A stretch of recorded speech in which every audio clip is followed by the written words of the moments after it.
back to the YouTube channel. It's Saturday. We're down here at Darlington Dragway. We're early with the birds, so we're out here working on a race car. We got a little bit of work to do too. We're going to be racing in the small tire class. They got small tire, big tire, daily driver.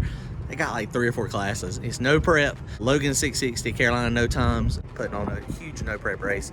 So this is going to be a great day. So hopefully we do well. Purse is really big. Typically when we have a big purse, I don't do well. So we'll see how it works out today. But let me show you what we got going on. So first thing we got to do, the track looks like it's in pretty good shape. We're still messing with the bump steer up here in the front. So I got to jack it up and play with the bump steer a little bit more. And the only thing we got to do is drain the water out of the oil and put a fat Mac Daddy tune-up in it. What do you think? Fast tune-up? Yep. They're over there. We got a bunch of cars. You seen any more small tires come in today? Not yet. We're getting right up top. Oh, okay. Yeah, but loose is fast. Right, loose is fast. Loose. We're going to have a good time out here today. This is going to be fun. We're entering into small tire class. They got a big tire class as well. There's going to be some heavy hitters there. It's going to be interesting. We'll see how it goes. This is going to be interesting surface. The funny thing, too, is looking forward in 2 weeks, we got Dig or Die happening at Rockingham. And this is the surface that we're going to be on. So I'm gonna try to talk. Them guys into letting me do some test passes here tomorrow, possibly from the big end. I don't know if I'll be able to make it happen or not, but we're gonna try because I need some data for Rockingham. But here we go. This weekend's gonna be fast. A whole different ball game. There's my Hoosiers over there. So if we're ready for any surface, that's what we were talking last night, kind of joking around. It seems like to no prep race now, you need about 4 sets of wheels. You need a set of 28 10.5 W's, a regular set of 28 10.5s, a set of Hoosiers, and then now that people are claiming small tires are 29.5s and below, we need a set of 29.5. So I need 4 sets of rims and tires. So that's going to be, I need a bigger trailer to make that happen because currently we don't have enough room in the trailer. All right, guys. One of the things that we're going to put on this thing to try to get water out of the oil a little bit easier, I got this thing off of Amazon. It's called an easy valve, and it's just a little quarter turn valve, and it's got the little fitting on it. So it should, we're gonna put it up on the oil pan, and it should in theory make it easier for us to drain the water off when we need to. So we're gonna put that on real fast.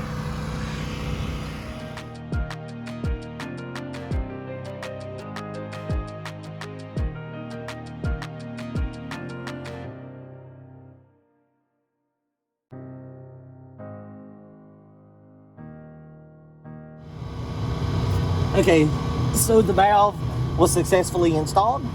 Let's see what. You see, just barely crack it open. Look at that.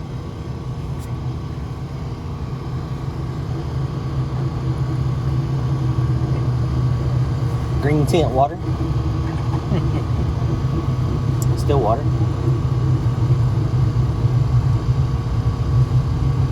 I think we're in the oil right there. Yeah. So we didn't have as much water in it this time as we did.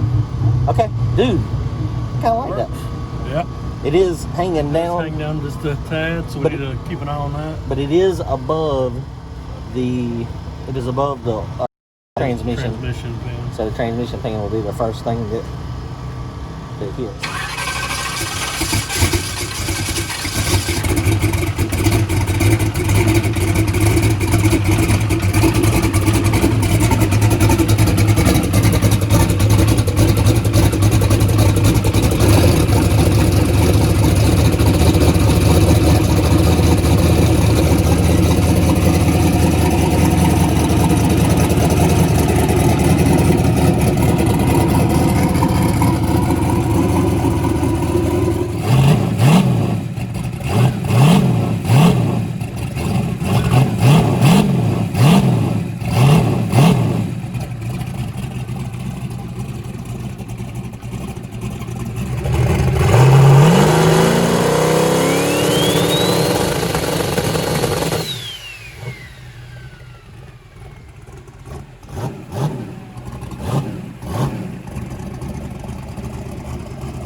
but that's a good first hit right there.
All right, guys, so that first pass went pretty good. It went 125 to the short track. I can't tell a lot of times today since this is a no prep, no time. But it went pretty decent, but it fell off on the top end. And I was like, well, why did it fall off? I was like, it felt like it just nosed over. And so what had happened is apparently I run out of CO2. So we have a borrowed CO2 bottle, and mine normally is a 5-pound bottle. And that one is a 2.5 pound. And we borrowed it from Russell over there with that beautiful little Mazda. You'll see it a little bit later today. That thing's awesome too. But luckily he's got one. I had a kit made up to refill my CO2 bottle with nitrous in these emergency situations, but I lended it out at the track, and now I can't find it. I lended it out, I don't remember. I lended it out a couple months ago, and apparently it didn't make it back into the trailer, or it didn't go back into the same spot that I normally. Maybe in the back of the Excursion, but I don't know. So it's just one of those things. Luckily, we were able to find the bottle, and he's going to let us borrow his spare for tonight. So we're ready. We're going to go make another pass here in a second.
that one didn't go quite as we planned. This is our last shakedown, so we've made 4 shakedowns today. So we've been killing it. We've been testing and tuning. So we're gonna push this bad boy up there. I duplicated my first run, where I run out of CO2 pressure, and so I don't know. We'll see if it works out or not. Hopefully it'll work, and we'll be able to make it go down. I did put a little bit of extra on the very, very, very top. I'm gonna also try to shift it just a little sooner. We're gonna try it and see what will happen here. This is, like I said, this is our last shakedown. So it looks like we got over 8 cars. I mean, we're probably gonna have 10 or so. Track is getting stickier in places. That last pass, it was just like I hit ice out there, but it made a lot of boost out there. So I think that's what happened. That's what caused it to get kind of squirrely. All right, so here we go, pushing up. Last shakedown.